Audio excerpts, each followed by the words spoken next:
Okay, in this video what we're going to do is populate some metadata for a group of images, including the copyright information.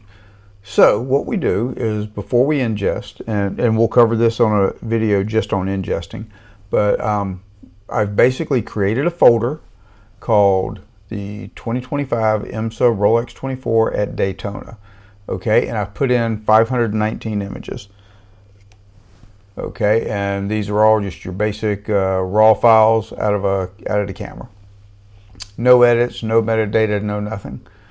All right, so what we're going to do is we're going to start out by doing the basic copyright information that you need. So we're going to got all these selected. We're going to go up to make sure we're in the right tool here. Let's go up to Image, Metadata IPTC template. Okay, and we're going to fill out some copyright information. Now, I've already got one in there, but one thing you have to be aware of, see all these boxes that are checked here? Let's clear all this. Okay, so we have nothing checked. If it's checked, that means it's going to write a field in the metadata when you hit apply. So right now we got everything unchecked. All right, and we'll go to the image rights here. Now, we can load some basic rights real quick. Okay, so we'll go to Copyright 2025, which is the one that I've saved here. And here's the fields we're going to fill out. So you're going to put your name for the creative photographer, obviously. As the job title, put photographer. For the copyright, you're going to put copyright symbol 2025, your name, all rights reserved, with a period. Now, to get that copyright symbol in on a Macintosh or an Apple, you're going to hit the Option key and the G key. And as soon as you release, you'll get the, or that'll give you the copyright symbol. On a Windows machine, it's a little bit different. What you're going to have to do is you're going to have to hit your number lock, and then you're going to hit the Alt key 0169, and then release. And you have to do that from the number pad, not from the numbers across the top. So when you do that, that'll give you the copyright symbol. Okay, and it's important to have that in there just the way it is right here. All right, for source, put your name again. For copyright URL, if you have one, you'd put it here. Mine is my domain/licensing. And then for usage terms, put all rights reserved. That's the safest thing to do and protects you the most. All right, and there's two other fields that we got to go to, but you got to scroll down to the bottom of the right-hand side, and you'll see a little box called licensors. Make sure that's checked, and then hit edit. And then over here for name, you're going to put in your name. And then for URL, if you have a licensing URL for people to go to, put it there. And that's the same as the one I put on the other page. And then hit OK. Now then, before we hit that, if you don't already have this saved, hit save down here. And then up here, you would type in copyright. Spell it right though. Boy, need more caffeine this morning, I think. And then I put -2025, and since I've already got one in there, I don't want to overwrite it. I'll just put 1 or 2. How about that? Just to make sure. And I'll always put all these XMP files in a folder where I know where they're at, because you reuse these a lot. Okay, so now that we've done that, we can just hit apply to selected. And in a matter of about 2 seconds, literally, we now have all that data. So if we hit the I button here and we scroll down to the copyright information, there it is. If we scroll all the way down and find the licensors, hit edit, and there's that data. So we're good. We've got all that data in there. Okay, so now we need to add some metadata for these images. So let's do this. All right, there's a lot of ways you can do this. One of them is each image individually before you're getting ready to send it out, which is painful. It's much easier to create a template by hitting image metadata IPTC template. Okay, let's make sure that everything is cleared. We don't want any checkboxes. So Nothing we've already put in there will get overwritten. All right. Now then, for the description, we're gonna put in some basic information that's going to be in every image, regardless. You know, we'll have to come back and put in the pertinent information per image. Excuse me.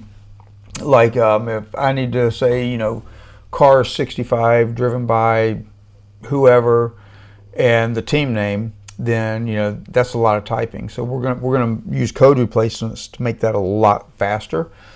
But since that's just going to be something generic here, I'm just going to put X, and then I'm going to put during the, and instead of typing out, you know, 2025 IMSA Rolex 24 at Daytona, I'm going to put a variable in here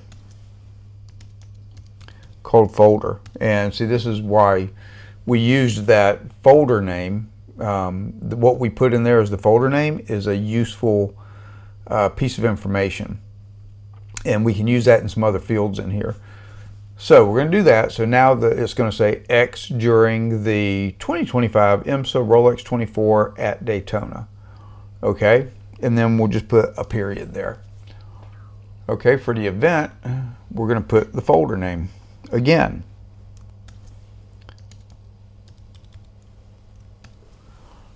All right, for date, we're going to put capture time.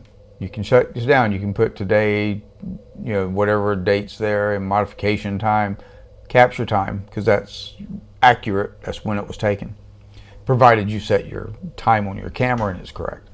All right, we're going to do the city. This is Daytona Beach. All right, we're going to do the location, which is Daytona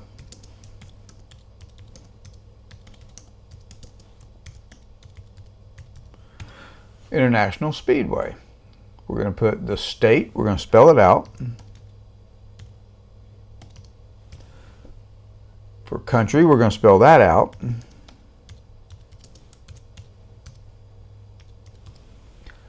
For the ISO country code, this is going to be the 3-letter country code. If you don't know what your country is, or what a particular country is, you can hit this little drop down box and kind of figure it out. Okay, so you've got all the 3-letter codes here. So we're just going to put in good old USA for this. All right, we're going to pop back over here to description writer. That's me. The headline is going to be the folder, because you know we're using the headline we're going to use for this event as the folder name. So this just makes our life a little bit easier. And of course, if you want to put more information in here, you could. You know, you can get really fancy with your data. And we're going to do one on variables as well. So in a couple of days, you'll see that one come out. All right, for keywords. Now then, you can just, you know, as a basic, just put folder here. And you're going to get 2025 IMSA Rolex 24 at Daytona. And then all you'd have to do is just put a comma after 2025, a comma after IMSA, a comma after Rolex 24 at Daytona. Okay, so that gives you 3 keywords right there: a year, the organization that's running the event, and the name of the event. And then you would just add, and that's kind of what I'm doing here by putting in a folder for as a variable. So here is 3 keywords that we don't have to type all the way out. You know, so we're saving ourselves time. And we know we're going to have a comma after Daytona, so if I throw one in there, then that's just one less comma I got to add before I send them up. So what else can we put in here? We can put in endurance racing,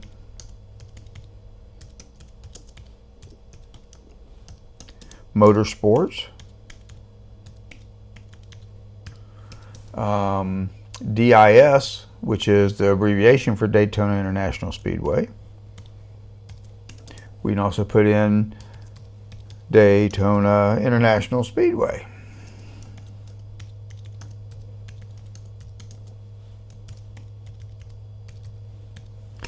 So there's a bunch of keywords. And of course, as we get going through, we can also put in some of the code replacement stuff here and put in like the driver's names and the team name and the type of car.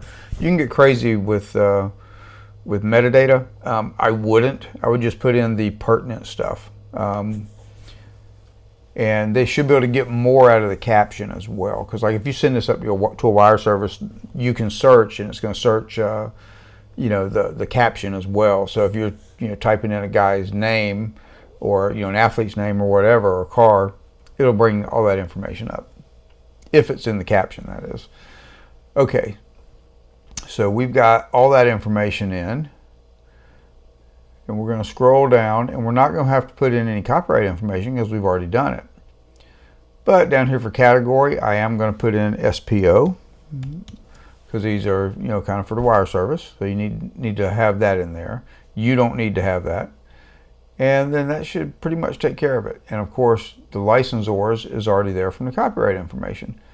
So what we would do now is we could save this, and we could call this Rolex 24 Daytona 2025, and spell it right, and just hit save. So we have that now. So next year, if we go back to the same event, we just load the 2025 version and change everything in there to 2026. And because we're using variables for folder and stuff, to change that, we're gonna leave folder and all that there. But what we do is when we copy the images into a folder, it would now be 2026. So the variable is going to actually read that in. So we don't technically have to change anything. We could just load that event in and it would pull the information from the folder name. And that's kind of why I do it that way. All right, so if we hit apply to selected, it goes through, it does it all. We come back and check our first image here. We've got the data in there, and you see it, instead of X during the, and then the variable period, it filled out all the information, much less typing for us to have to do. And then down here, of course, we've got all this other information. It put in some more info here, and then all we'd have to do is if we're going to send this one up, we just hit comma, comma, and then we just hit save right here, save and next. Okay. But if you scroll down even further, you've got all the information for copyright, all the date information for the event. So you're completely done now as far as your metadata. So all that's left is real quick. We'd rename it, rename the photos, because if you look at these, underscore DSC 0009.nef is not something Google is going to like at all. So what we're going to do is we're just going to put in a folder for our variable. And then we're going to check the sequence box, and you see it adds a sequence, but we want to put a dash in there, so we'll put a dash in between it. Then we'll come down here and reset that sequence. Hit OK, and then hit enter. And bam, everything's renamed. But unfortunately, it's got a space in there because, that's how our folder's set up. So what we're going to, and there's a reason why I do it this way, because if we are using that folder name in so many locations inside the IPTC file, if we put spaces in there, you got to go back and take, dashes, you have to go back and take those out. So since it's much easier to do a find and replace on just the file name and put a dash in place of a space, we just do it this way. So right now we've got all these great names, but we don't have a dash. So we're just going to go up to edit, find and replace. And right here, go make sure that's all the way back as far as it goes. Hit one space. Make sure this goes back all the way. Hit one dash. Make sure only file names is checked. If metadata is checked, it's going to totally hose you up. But just make sure file name's checked, hit replace. And now we have 519 photos with a Google approved image name. And we can just close this. And now we're golden. We're completely done with that. And that took very little time. So the next video will go over the code replacements. And I might be able to even tie the variables into that as well. And we will finish up with the metadata part, and then we can talk about a few other features and functions that you can do with Photo Mechanic to really speed your workflow up. So I hope y'all enjoyed this and can use this information. Let me know in the comments if there's anything particular you want to see. All right, thanks.